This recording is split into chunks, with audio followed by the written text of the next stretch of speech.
Barkhausen is a great place to enjoy winter, but what happens when there's no snow? Why not watch the birds? Matt Kriese from Barkhausen joins us live to talk about winter birds. Morning, Matt. How you doing?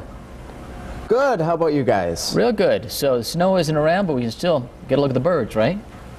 Yes, whether there's snow or not, the birds are still around, and we have some basics to backyard bird feeding that can provide hours of enjoyment or days of enjoyment, depends if you're retired or not, I guess. But what I have is some of our basic feeders and some of the basic feed that you can use to attract birds to your backyard.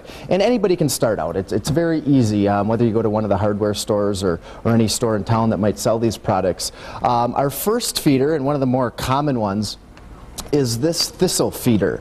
It would be great for the finches, purple finch, goldfinch, red poles, pine siskins, and things would eat this thistle. And it's just a smaller seed through this tube feeder, and the birds would perch on the tube here and then feed through the tiny hole that's basically drilled through this little tube feeder. So that's one feeder, and one of the more common feeders that we'll find in backyards or at stores. And another type of feeder here is what I would call our platform feeder or fly-through feeder. It's just an open-based feeder with a tray inside of it. And inside of this tray, we will put sunflower seeds, cracked corn, millet. Those are three excellent choices to attract a wide variety of birds. And again, the more feeders you have, the more types of seed, the more birds that you're going to attract. And one of our last feeders that we have out here at Barkhausen is our suet feeder here. Basically, this is nothing more than beef fat that's kind of been blocked up and mixed in with some peanuts and maybe some cracked corn in there.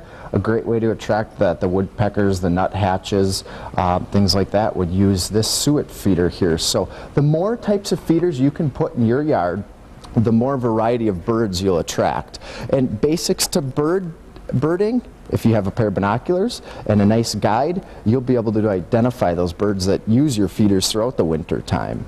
Matt, I hate to bring it up, but how has the lack of snow affected Barkhausen?